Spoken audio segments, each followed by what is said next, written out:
Hello,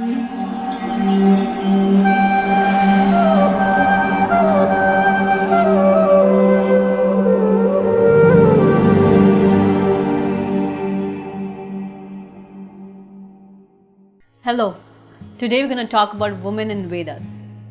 The role and status of women has been debated over centuries, and every tradition and culture has certain beliefs and understanding of what is the role of women in a society.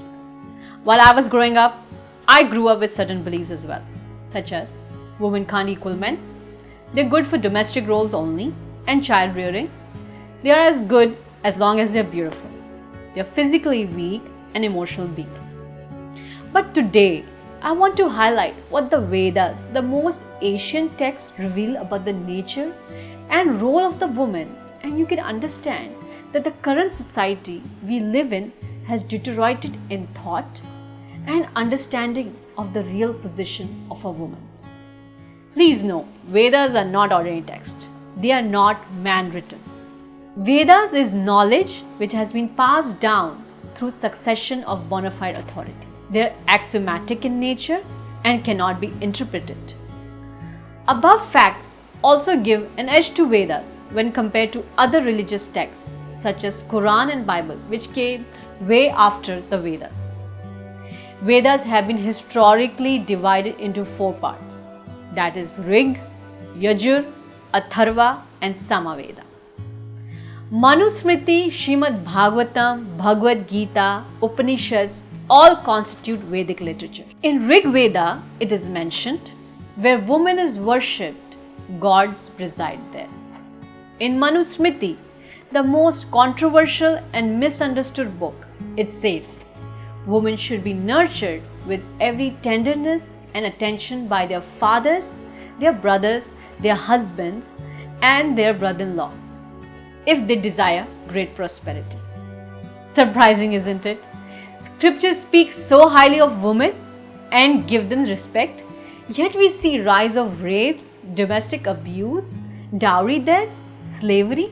The idea of equality was more strongly expressed in the Rig Veda. The commentator explains this passage. The wife and husband, being the equal halves of one substance, are equal in every respect. Therefore, both should join and take equal parts in all work, religious and secular. No other scripture of the world have ever given to the woman such equality with the men as the Vedas. Woman as life partner has a 4-fold character mentioned in the Vedas. She is Ardhangani, one half of her husband, or in modern context, the better half.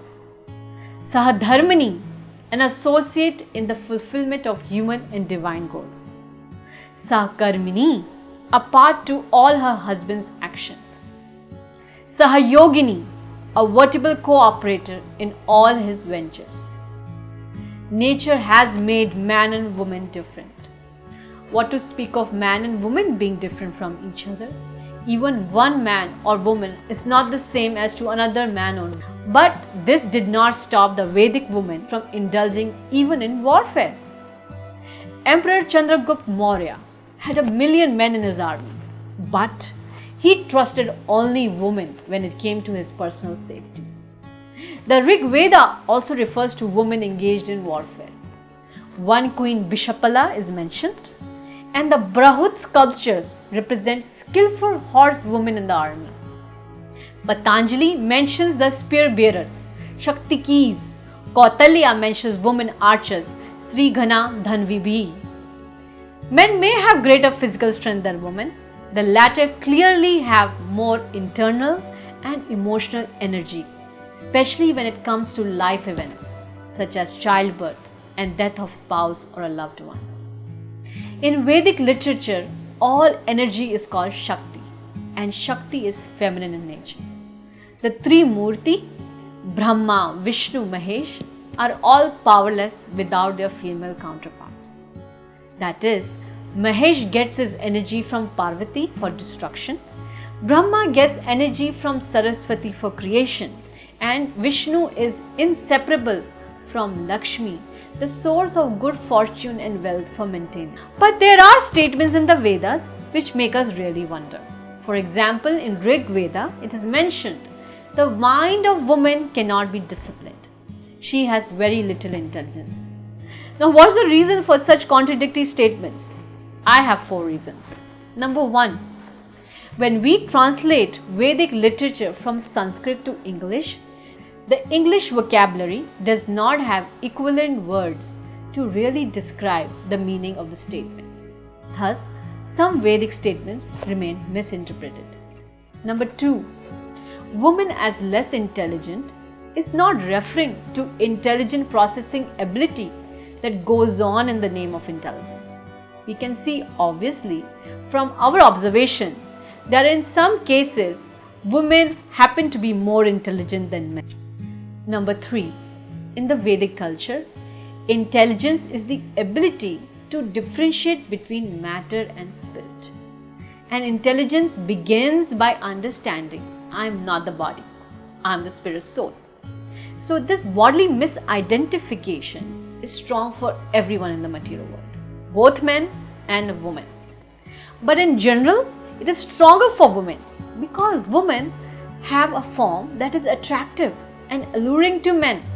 And to a large extent, for a woman, if she is not spiritually minded, her whole sense of self-identity, her self-worth comes from her bodily form. Number 4, even the capacity to be overwhelmed by emotions is greater in case of women. Of course, this is not necessarily a disadvantage for the function of woman as a mother. The capacity to experience emotion is vital. In fact, very often, children behave in irrational ways. And if women who are to act as mothers were to see their children only through rational spectacles, then they would not be able to offer the kind of unconditional love that they have to offer to the children, at least in their formative years. So I hope this small video would help you understand the position of women in the Vedas, and you can be an instrument in making the society a better place to live for women and other living beings.